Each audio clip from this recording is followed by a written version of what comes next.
হাজবেন্ডের দিকে তাকিয়ে থাকলে হবে না, প্রত্যেকটা মেয়ের নিজের পায়ে দাঁড়ানো উচিত। আমি একজন নারী এবং নারীরা এগিয়ে যাচ্ছে, এই ব্যাপারটা আমি সবসময় সাপোর্ট করি। আমার কাছে মনে হয় প্রতিটা মেয়ের নিজের একটা পরিচয় থাকা দরকার, কারণ মেয়েরা এখন যে জেনারেশন, হাজবেন্ডের দিকে আসলে এই কথাটা বলে একটু নেগেটিভ হয়ে যায়, তারপরেও বলবো হাজবেন্ডের দিকে তাকিয়ে থাকলে হবে না, প্রত্যেকটা মেয়ের নিজের পায়ে দাঁড়ানো উচিত, নিজে কিছু করা উচিত, নিজের একটা পরিচয় ক্রিয়েট করা উচিত। প্রত্যাশার জায়গাটা এই মেলা ঘিরে, প্রত্যাশার জায়গা বলতে আমরা তো আসলে সবসময় উদ্যোক্তাদের সাপোর্ট করার জন্য আসি। আমরা প্রমোটাররা বলেন, ইনফ্লুয়েন্সাররা বলেন, তারপর আরো সেলিব্রিটিসরা আছে, আমরা কিন্তু আসি ওনাদেরকে সাপোর্ট করার জন্য, যাতে আমাদের মাধ্যমে হলে ওনাদের প্রচারটা হয়।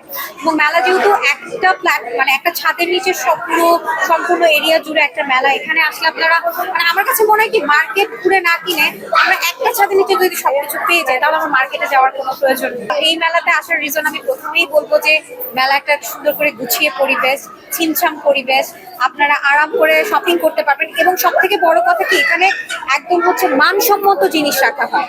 যতগুলো ব্র্যান্ড আছে প্রত্যেকটা ব্র্যান্ডে আপনারা জাস্ট ভিজিট করেছেন হয়তো বা এতক্ষণে, বুঝতে পারবেন যে প্রত্যেকটা মানে স্টল গুলো তারা কিন্তু মানসম্মত এবং ভালো ভালো প্রোডাক্ট রেখেছে। তো আমরা যদি ওনাদেরকে উদ্যোক্তাদেরকে একটু সাপোর্ট করি, ওনারা কিন্তু সামনে আগানোর একটা ইয়া পায় আর কি। তো সেক্ষেত্রে আমার মনে হয় যে মেলাগুলোতে আসা উচিত। নারীদের এগিয়ে যাওয়ার ক্ষেত্রে একটু যদি বৈষম্যগুলি বলেন বা কোনো বাধা তো অবশ্যই আছে।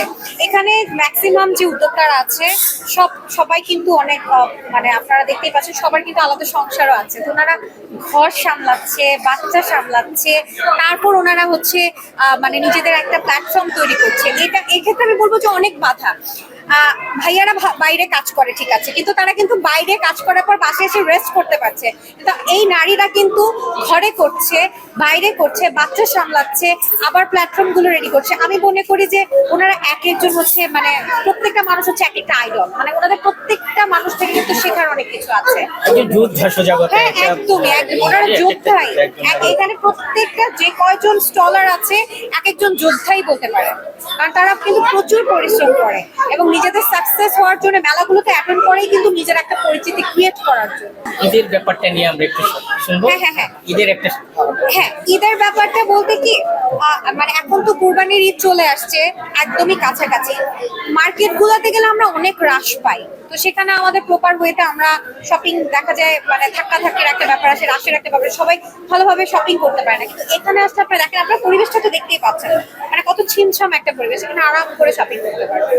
তো ঈদকে সামনে রেখে আমি বলবো যে মেলায় আসলে, এবং মেলাতে কিন্তু ডিসকাউন্ট দেওয়া হয় অনেক। আপনি মার্কেটে নর্মালি যতটুকু পান তার থেকেও এখানে ডিসকাউন্টটা বেশি পাবেন। সেক্ষেত্রে আমি বলবো যে একটা বেটার ওয়ে এখানে। সংবাদ, ফিচার ও অনুষ্ঠানের জন্য ভিজিট করুন সংবাদ প্রকাশের ওয়েবসাইট এবং যুক্ত থাকুন ফেসবুক পেজ ও ইউটিউব চ্যানেলের সঙ্গে।